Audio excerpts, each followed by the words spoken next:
On today's episode of The Finish Line, I am joined by Mr. Ballgame and the legendary Richmond Webb as the Miami Dolphins, well, they've got some help on the way.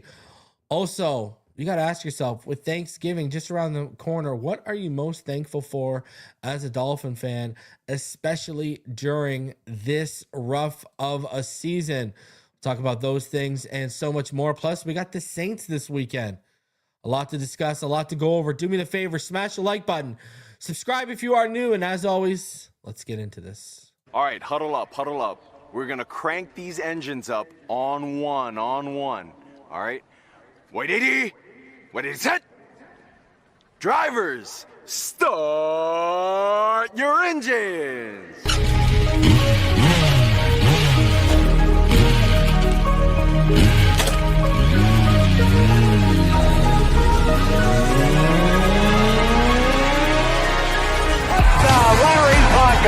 This is the Finish Line. I coached some great offensive linemen in the past. Larry Little, Dwight Stevenson, Jim Langer, all Hall of Famers, and Richmond Webb belongs to that same group. Here are your hosts, legendary Miami Dolphins left tackle Richmond Webb, Reason, and Mr. Ballgame.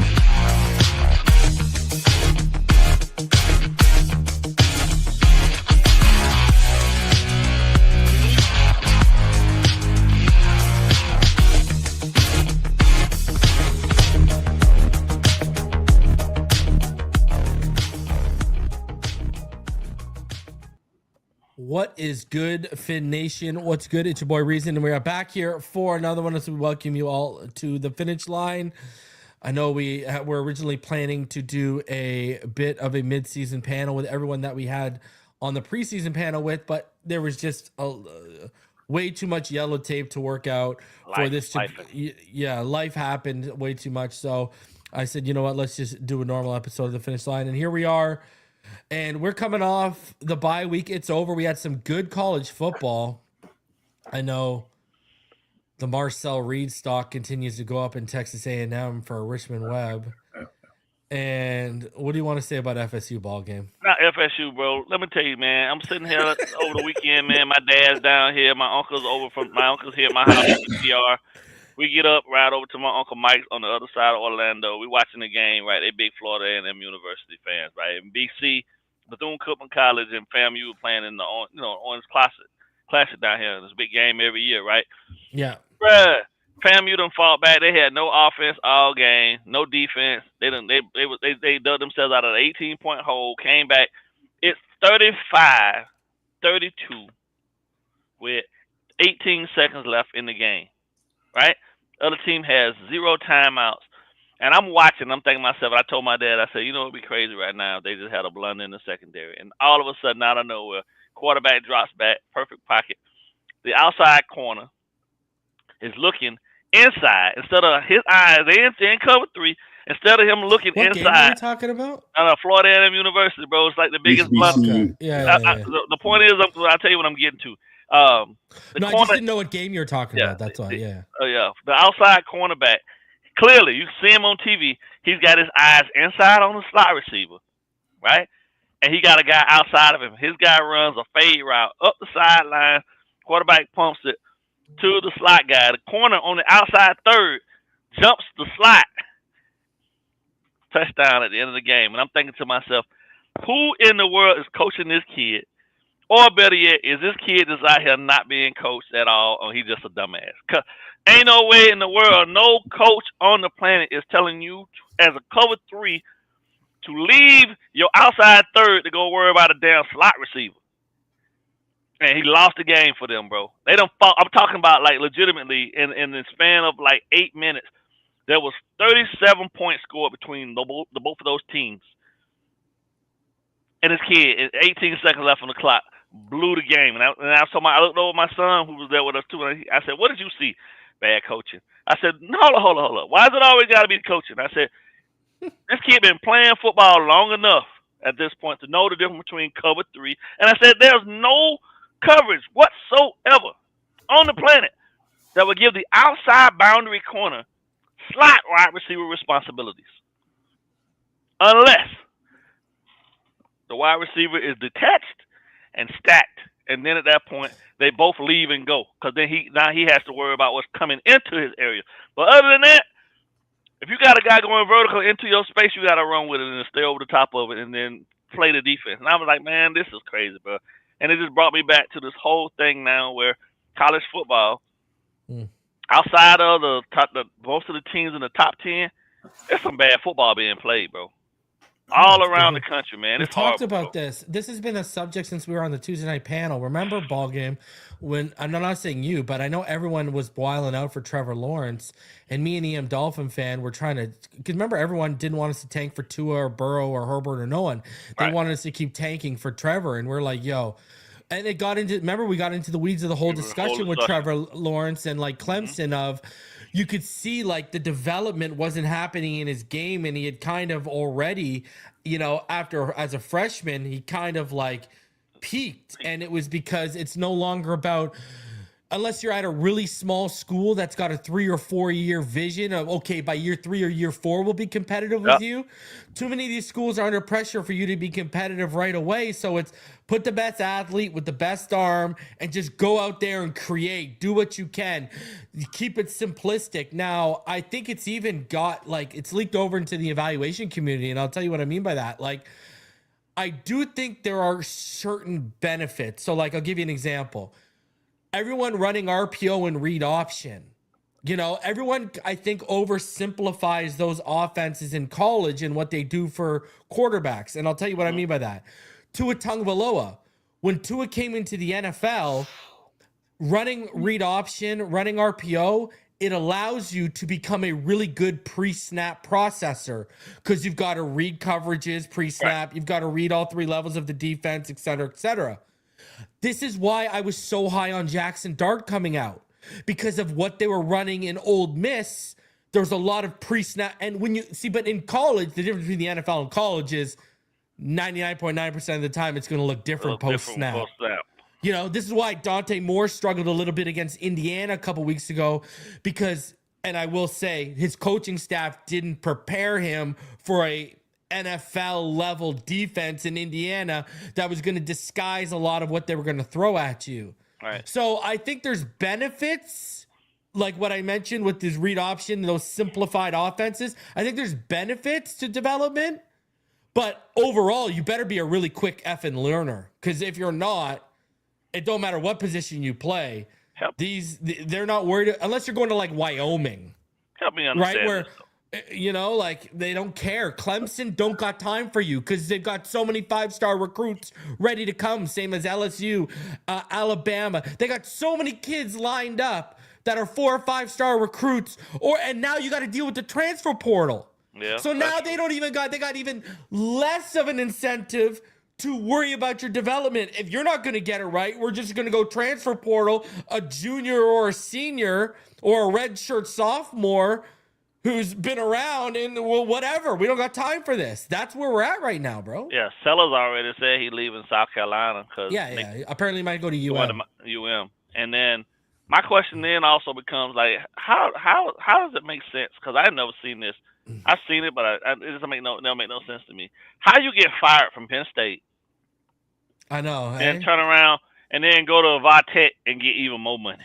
I know, I was shocked. Are you talking about Franklin? Yes. Yeah. How do you get from the Power 5 top 5 school? Yeah. Right? Hold on. We got to include We got to include Richmond. His Aggies beat Sam Houston this week, so I think he wants to probably talk about that. Stanford. Stanford. Sorry, my bad. Stanford. Yeah, you're right, Stanford. A powerhouse out of Alabama. Oh yeah. The Bulldogs, huh? This is crazy, man. A solid 1-11. It's so backwards, bro. It's so ass backwards. You can't even. What happened? Mm-hmm. Did he get kicked out? He'll come back in, whatever. But think about that, Richmond. You got fired. You get fired from Penn State. Well, and then you go. When you think about it, he really made a smart move. He makes more money, and I don't think the pressure will be to win. I'm not saying he doesn't have to win, but I don't think it'll be as much pressure at Virginia Tech so long as he's. No. But what I'm saying though is that where do you have seen where you get fired from one job Oh, it's some more. Move to another job and get even more money. Well, I mean, I think it's just some broke, bro. How much money do you think Lane Kiffin's about to get, brother? Yeah, it's good. Yeah. Look at what the Raiders did with Chip Kelly. Yeah. They made him the highest paid offensive coordinator in the NFL. He didn't even make it to the end of the year. They pulled him out of college, right? Though, bro. Yeah, dude, but that's the problem with the NFL that the NFL hasn't realized yet. I don't think they got a lot of competition in college, man.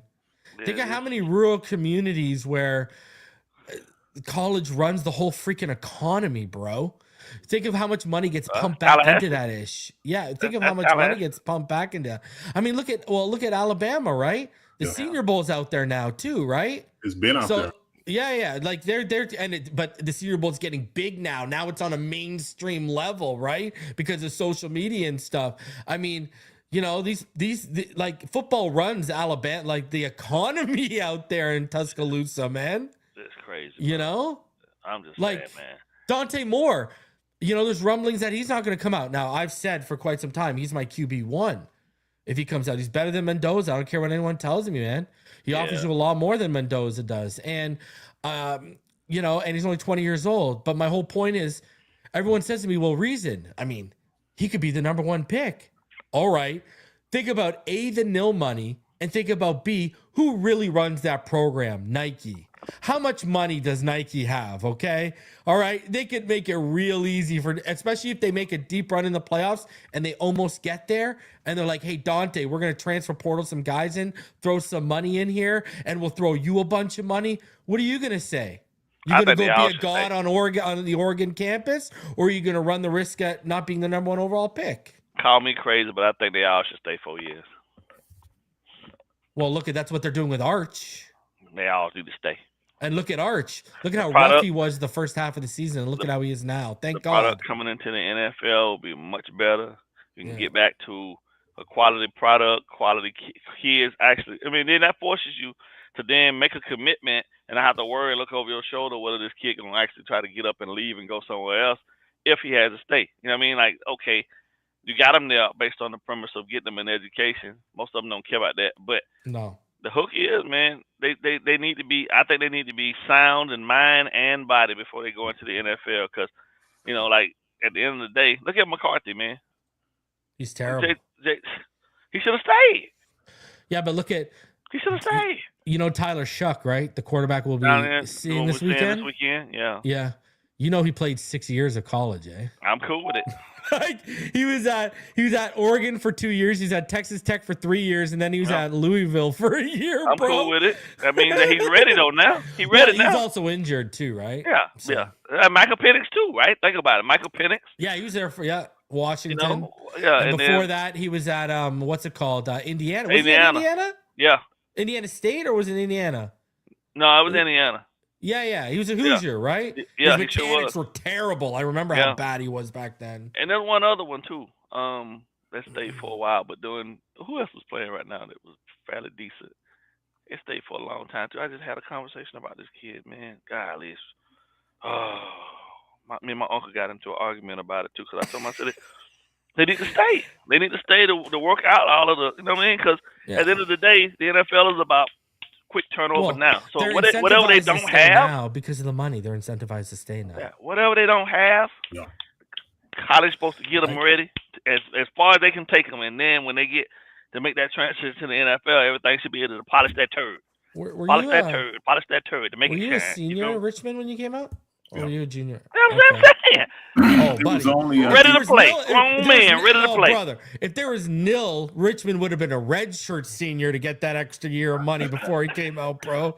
Let's not, you know. There's a huge difference between a kid staying 4 years and one staying 3 years, though. Yeah, I think my junior Sal and Keith McCants, I think those were the two juniors. That it wasn't as common as it is now. It's three and out now. Especially if you're ready. But yes. But now it's becoming longer because of the no money. That's becoming longer. Yeah, but the problem now is becoming the transfer portal. Yeah. Because It's a lot like of a kids free don't. agent. A lot of kids don't really get developed. They just chase Yeah. the bag. I didn't get my 60 catches on the season. I'm leaving. They said they're going to turn it into one. No longer it's going to be 2 transfer portals. It's going to be 1 per year now. So you can't have this hop, skip, and jumping around. So you know the crazy thing is too, like Joe can commit to me, right? At the portal opening, right? Come into camp, and then get halfway through camp, decide he don't want to stay. He can go somewhere else, and I gotta pay him. Yeah, I gotta pay him because he was, you know, what I mean, that's crazy, bro. Like what you teaching these kids is that your word don't mean nothing. You know what's funny? Who started all this? Our boy Quinn Ewers basically Ewers started did. all this. Yeah. Remember, he decommitted from Texas to go to Ohio State because he chased the first ever $1 million. It was an autograph thing. It was this nil sponsorship. He chased that. He got it, and he left, and then he came back to Texas. Yeah. Right? He got the nil bag and came back. I mean, get your bread, boo-boo. I ain't going to say don't. You know what I mean? So... I'm not mad. I'm not mad about them getting paid because I think that, you know, it's tough being in college and being broke. I get that. My point is that Chef Boyardee every night. Yeah, what are you teaching? What values are you teaching someone to not keep their word? If I'm paying you to come play for me, stay with me. Yeah. Be a part of my process. The money there, I got you covered. But you chasing a bigger bag, and then you get there and you still don't produce. Then what? Yeah, you got your money, but like. Now I gotta look at you sideways. Like, look at what happened to Nico Iamaleava. Yeah. Right? Chasing that bag right now. And look at what's happened to him. I mean, his development has gone sideways. You know who should probably chase the bag and actually enter the portal? He needs good coaching. Is DJ Lagway from Florida. That kid's got talent, but man, his processing is jacked up, though. I think. Yeah, that's what I'm saying. He got no coaching, and who's he got around him? It's like, why does Lenore's Sellers actually does need to leave South Carolina? I mean, he's got no support, and the coaching isn't great. I mean, he's got to go to a place that's going to hone his skills. Like, I think Lenore's is making a smart decision. Well, who's a quarterback whisperer? SC. Lincoln. SC. Out there in Cali, right? Yeah. Well, Lane Kiffin's a good quarterback. I think Lane Kiffin does a pretty good job. Yeah, he's a good guy too. California is quarterback. California, the state of California as a whole is quarterback centric though. Because look at what Lincoln did with Caleb, right? Yeah. Caleb started to come on, eh? He started to show up, boys, eh? Yeah. Chicago's a problem. And listen, all those people that were banging the table for Brock Bowers and saying, relax, don't forget about Colston Loveland. I don't know if you guys have been watching this kid, but Jesus Lord, he's special too. I liked him. He was on my list. Special. He was on my man crush list. So I want this kid out of Oregon though, Kenyon Sadiq. I don't know if you guys have had a chance. I watched the weekend. You see the catch he caught? You see the catch he had last weekend? Oh yeah. And amongst the field. Yeah. And then the one for the touchdown. The one for the touchdown, the one hand pull in amongst two defenders. Dude, he's a stud, bro. Yeah. That's what you want. He's a blend of Brock and Warren, right? He's 6'3", 255. He has a 41.5-inch vertical. Ooh. Oh, buddy. You want to listen, bro. He's nice, Rich.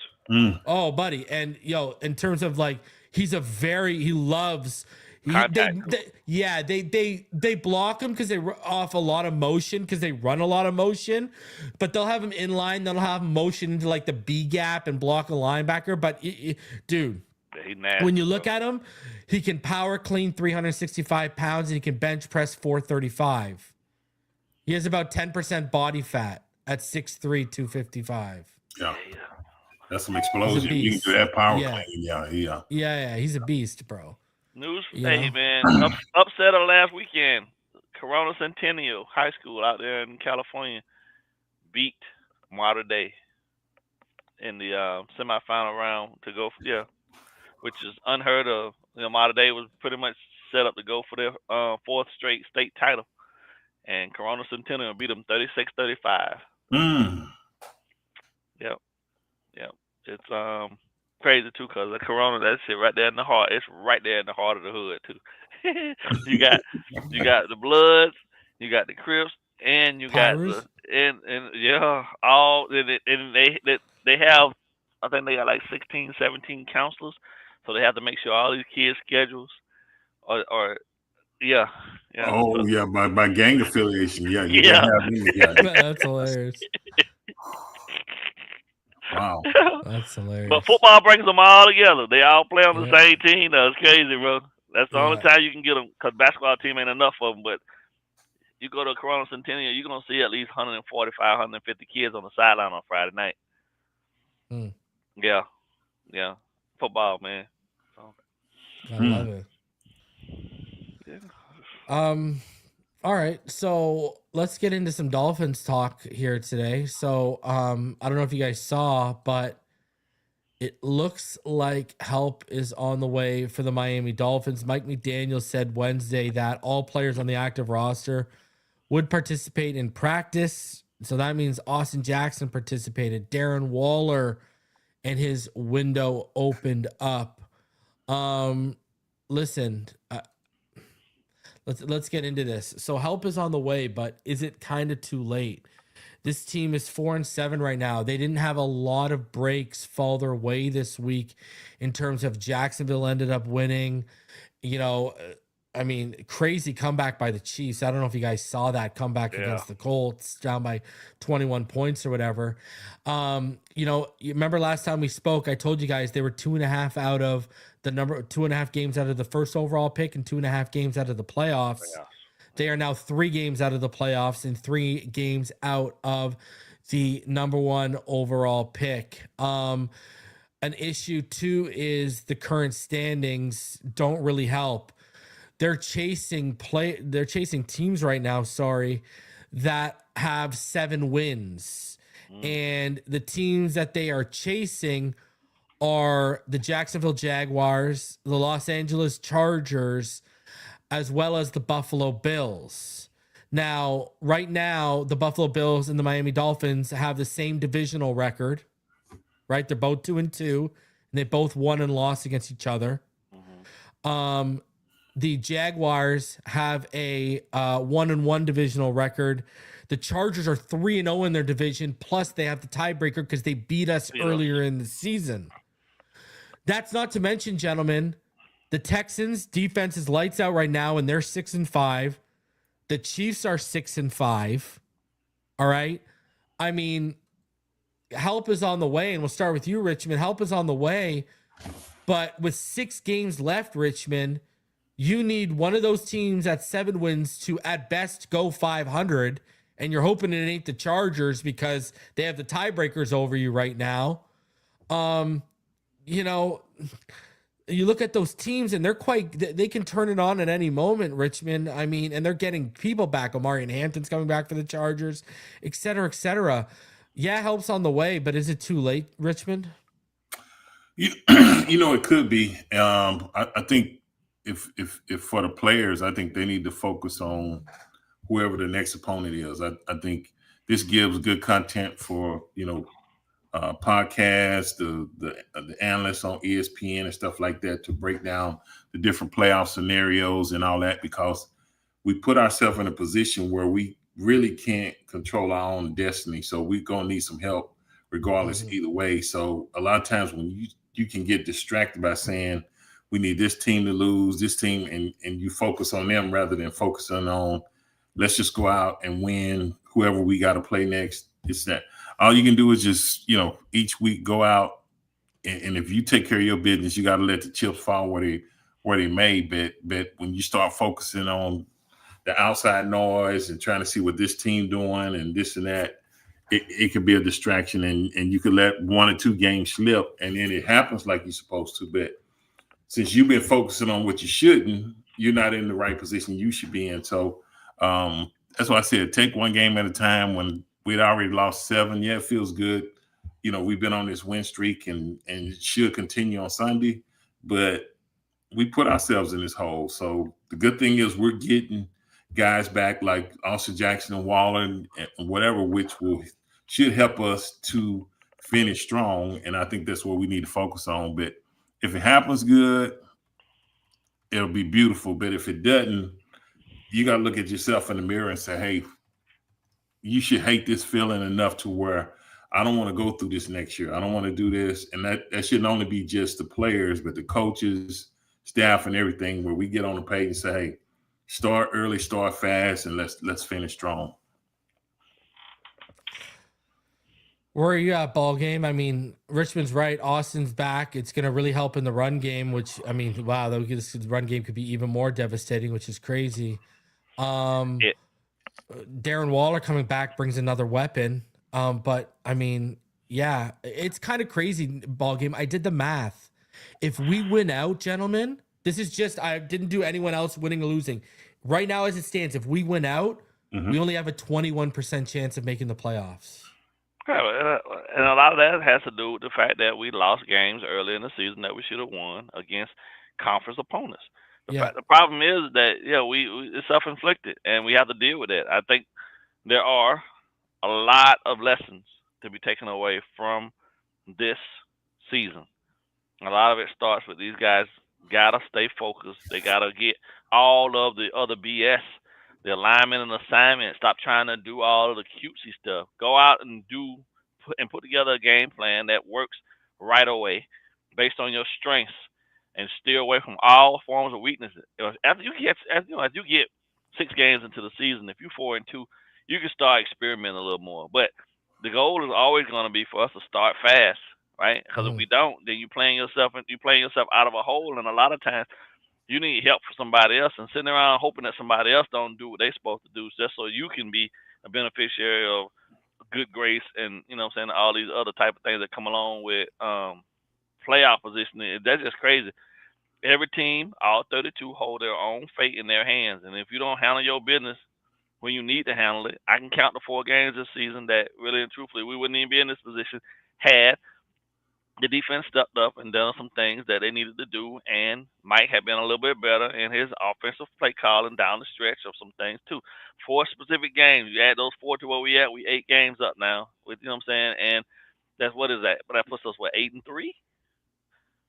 You feel me? And we right in the thick of things, which is where we're supposed to have been anyway. You know what I mean? But unfortunately, they didn't pull their heads out of their butts until too late. Now you playing. Now you really.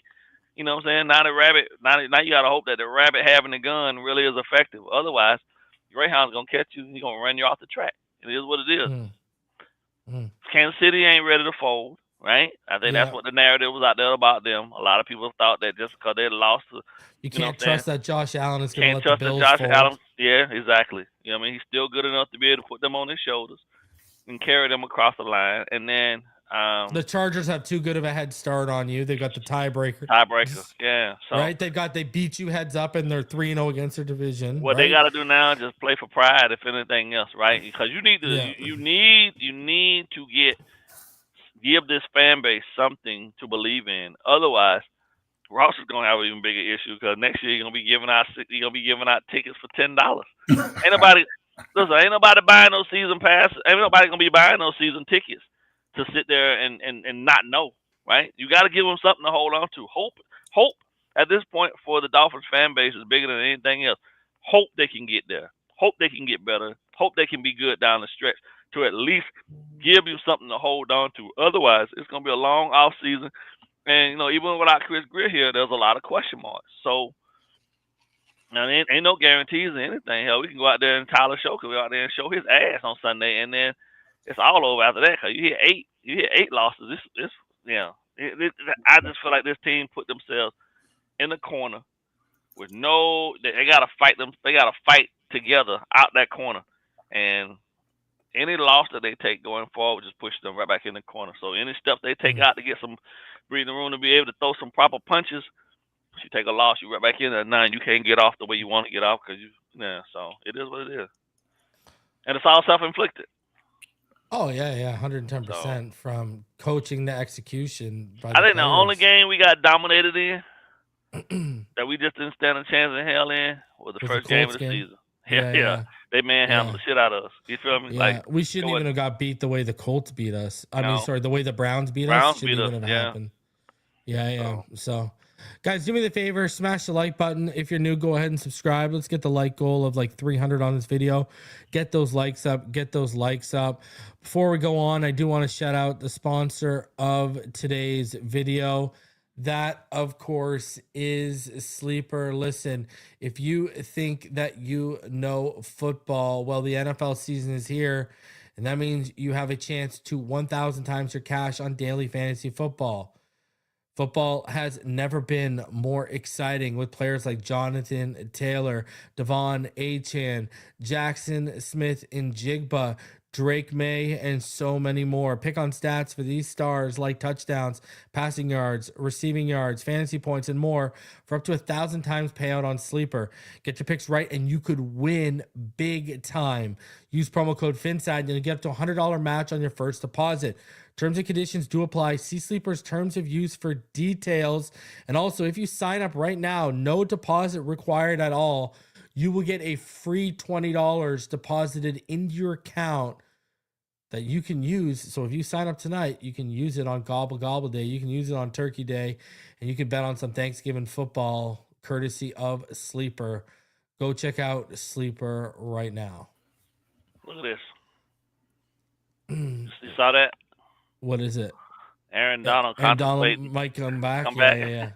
Well, did you see Frank Ragnow came out of retirement today and he went back to the Detroit Lions? Yeah. Another interesting thing today, I don't know if you guys saw this, gentlemen. Joe Burrow's back. Man, what about him? Yeah, but why? I mean, the guy's hurt more than Tua. The guy's like, if he was Italian, you'd call him Fragilia. They don't care about him. They don't care about him over there. Which is wild because, I mean, that's a franchise quarterback. They are 3-8 heading up against a 6-5 Baltimore Ravens team. I mean, what, just because you want to play on Turkey Day? I mean, that is wild how no one's stepping in and saying, yeah, Joe, shut it down. Or even if he comes back, even if he plays like what he did last year where he threw for over 40 touchdowns, the defense is as bad as it was last year. What's the point? No, they're worse. Now for me, if we win out, like if we're 7-7, if we win the next 3 games and we're heading back home on Sunday Night Football, I'm going to be at that game, the Bengals and Dolphins game. And that just means for me, they're not going to flex us out probably. Mm-hmm. So let's go. I would love Tua versus Burrow on Sunday night. That'd be beautiful. But and of course, just like Lamar Jackson, right? When Lamar Jackson came back, it was right before he faced us. Now Joe Burrow's coming back right before he faces us. But what's the point, man? I should be seeing Flacco on Sunday Night Football. Instead, we're going to be seeing Joe Burrow. I don't get the move. And yeah, that might be an easy win for us then if we see Joe. Because Flacco's had some impressive games this season. Joe coming back off an injury, that might be who we want to see. You know what I mean? He might be gunshot still.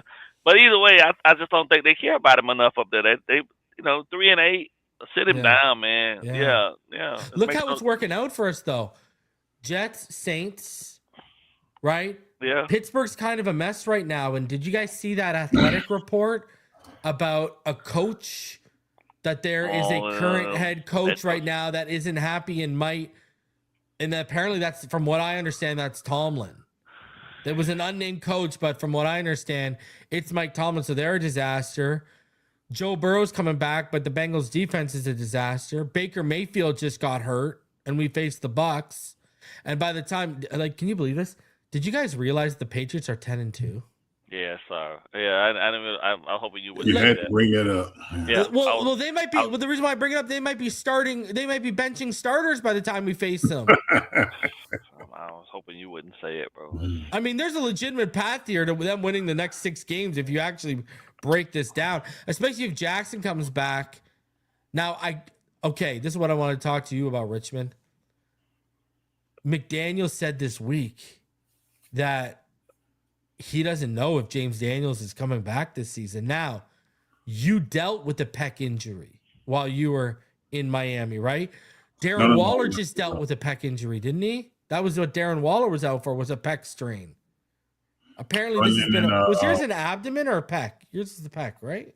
Mine was a pec, but that was in Cincinnati. But I think even Teron Armstead, he didn't tear, but I guess he had some kind of strain or something.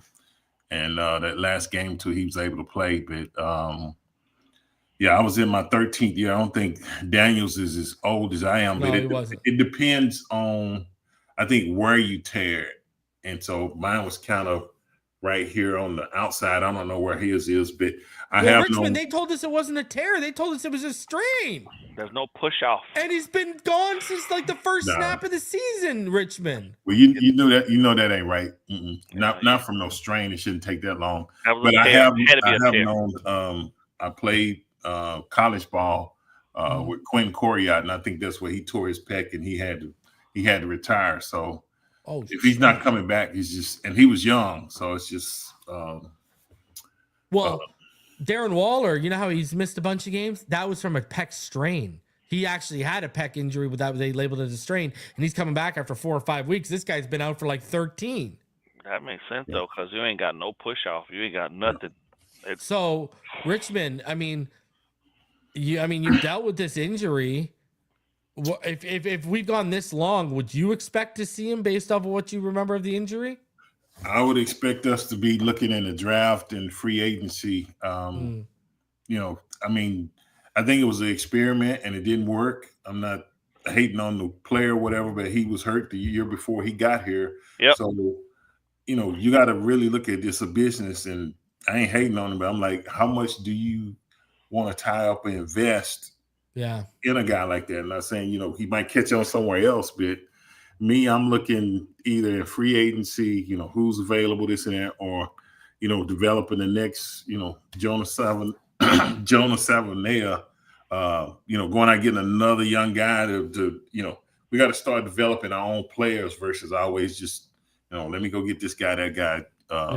I think we can do it, but that's the way I would approach it. Because, like you said, if it was a strain, I thought he would have been back by now. That was the first game, and it's like week 12 or 13, and they don't even say he's practicing anything. No, so they haven't opened his window. That don't look good. So yeah, you know? I would be moving off, and you got to get somebody else. It's just, you know. Let me ask you this. You know, I think Vega Ione, he's my top guard. You know, from Penn State. I think he'll probably go in the 20s. I think Emmanuel Pregnan from Oregon will probably, you know, he'll probably go latest, top of the second round. But one of the top guards in this draft, Richmond, is your boy Chase Bisontis out of Texas A&M. What do you think of a guy like that? I mean, I love him. I think the way with the Dolphins, what we're really trying to do, the way I would look at it is, like me, anytime you ask me about a lineman, I'm like, yeah, I'll take him. Offense, defense, because it's one of the trenches. But I guess my question to you is this a deep draft for offensive line or whatever? Because if it is, if you don't get the guy you want, if it's a plant, you still can get a guy in the first, second round and still develop it.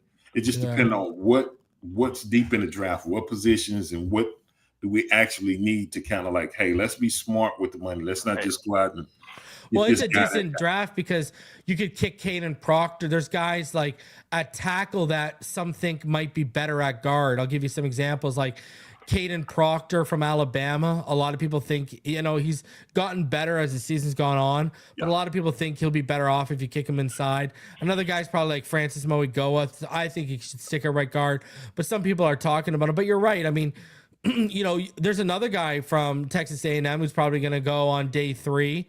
And that's a guy like Armaj Reed Adams. You know, he'll probably go on day 3. So, I mean, you know, it's a decently deep draft at guard. I think the thing is that they got the picks to be able to commit to someone. Get who you want.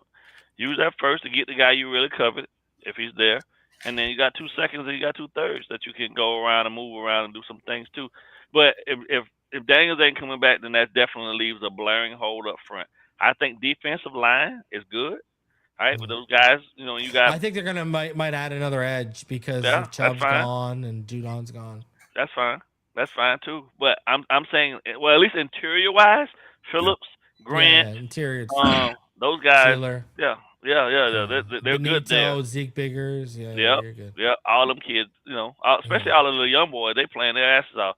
So you're good there, and then you can go get your offensive line. You go get you a young guy, you know what I'm saying, get the cream of the crop, the best one of the bunch, if he's available. And then turn around and then you can use 2 or 3 of those other picks on the defense to grab you a corner, because you don't need another one. Yeah. You don't need another safety to have groomed behind Minka, because at some point he's going to be up out of there. You might well get him now. Get him now and get him there so that they can learn from him and learn properly from him. Well, and then, right now they're picking 10, and you got to be so broad there because there's edges you could go for there. David Bailey, Keldrick Falk. You could go Jermod McCoy or a Mansour Delaney and get a corner there. What if Caleb Downs falls, this top safety out of Ohio State? Because, Kyle Hamilton went 14 or something like that. He didn't even go in the top, or 13 or something like that. Then I think Francis Moigoa, Spencer Fano, my top right tackles, and the 2 top tackles in the draft, I think they'll be in range there. If you want to add a weapon, Carnell Tate will probably be Kenyon Sadiq, who I mentioned earlier. I think Mike's going to like Mekhi Lemon. I don't know if I'd take a 5'11 receiver in the top, in the top 15, but that's me. There's a lot of ways they can go because there's so many needs right now.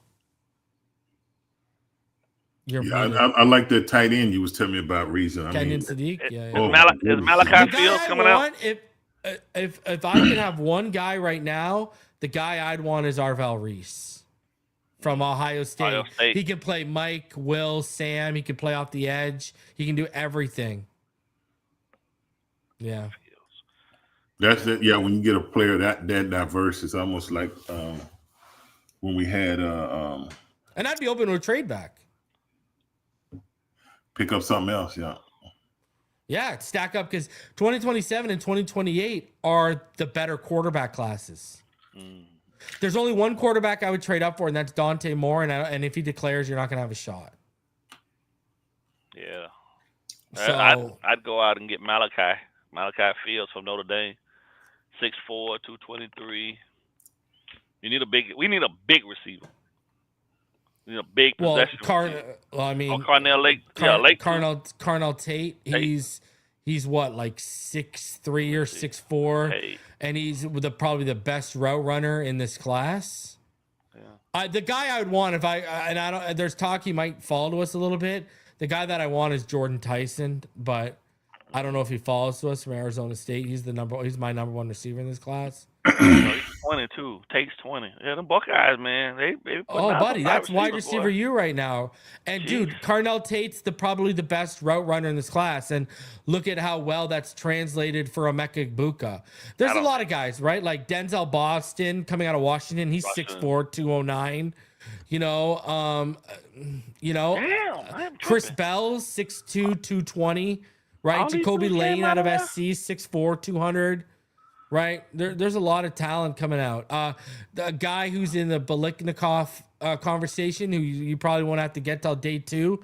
He's a senior, Skylar Bell out of UConn. There's a lot of talent coming out in this class, man. There really is. If you want a speed guy with some size, 6'5", 200 pounds, Tennessee, Chris Brazell.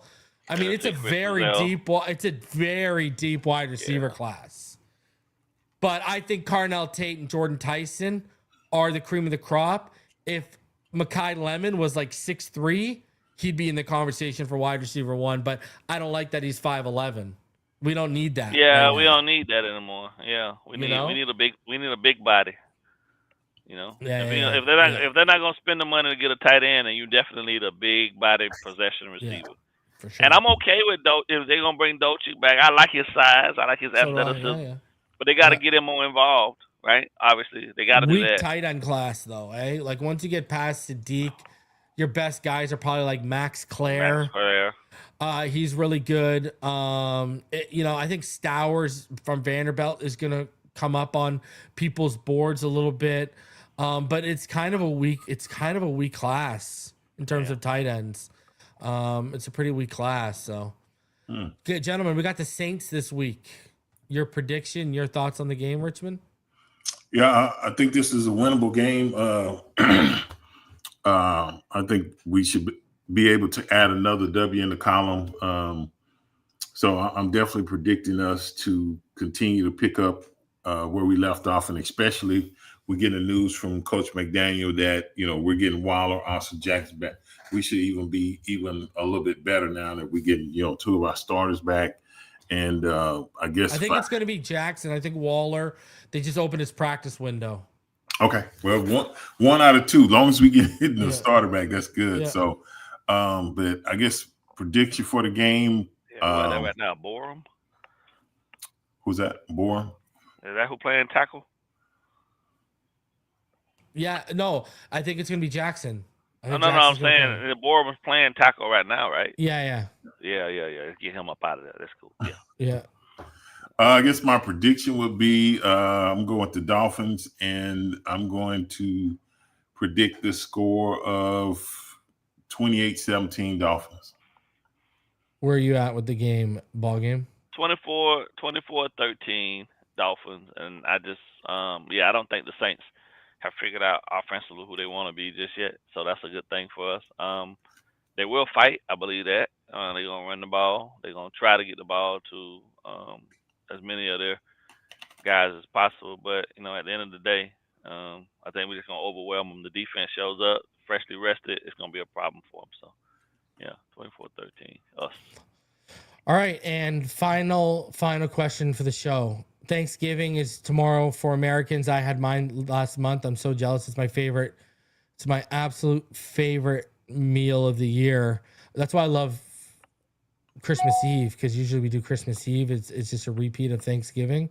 Mm-hmm. But this year we'll be traveling back from Florida on Christmas Eve, so it won't happen this year. It's going to be a Christmas story Christmas over here. I don't know if you guys remember when they went out for Chinese food. Fa wah wah wah wah wah wah wah wah. That's what it's going to be in the Reason household this year, bro. Chinese takeout when we get back from Florida. What are you most thankful for as a Dolphin fan? And I want to know what's your one favorite Thanksgiving dish? Ball game, go ahead.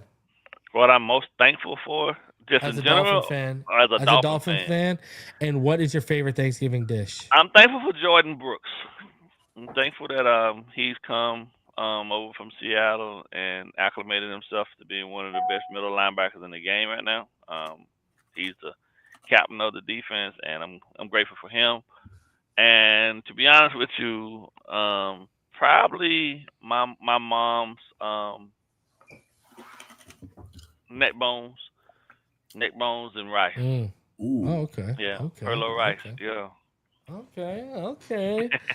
I saw your face, Richmond. Hey, you know what I'm gonna order? Some Peking Storm duck. I'll bring my hot sauce. My goodness. What Richmond? What are you most thankful for as a Dolphin fan, and what's your favorite dish? I think for me, I am most thankful for just being a part of the Dolphin fan group now. The support I received from not only the fans, but the people like you, Ballgame, the different podcasters, the people that run the fan clubs. I think it's made a huge, tremendous difference. And me being able to make the semifinals again this year. So, people congratulations, by the way. I think I told you last time. Yeah, you did. But it's just, man, people doing stuff that they really don't have to. And when you take your time to, whether it's like, retweet, or just put a comment out there and keep your name out there, that's what I'm most appreciative for. And the way that I think we just got the best fan group, and people show me love and this and that. So I'm appreciative of that. I think as far as a dish for me, and I don't get it often, is the cornbread dressing, or some people say stuffing bit. I gotta have that dressing. Yeah. That's it for me right there. So I'm most thankful for my viewers, my subscribers, and everyone who supports me, these guys, and everyone who's involved with the channel. I'm thankful for all of you. As a Dolphin fan, I'm most thankful for Devon Achane, because Jesus, not only did you make me look like a draft genius, Achane, but if it wasn't for you, I don't know where this team would be right now. Pay that man. Okay, 4 years, $60 million, or 5 years, $75 million. Do it right now. And my favorite dish is I don't like Cheese Whiz. but my mom makes these scallop potatoes, and she's been making them since the 80s with cheese whiz, onions, and stuff like that. And dude, my wife's family and her nieces, they always come over. My mom now has to make 3 different pots of it for Thanksgiving, and when we do, went from 1 pot to now 3 different pots because everyone eats them, and I always want at least a pot for leftovers. That is my favorite Thanksgiving dish, man. I can eat just a plate of scallop potatoes. Like, that's how freaking phenomenal they are, bro. Yeah.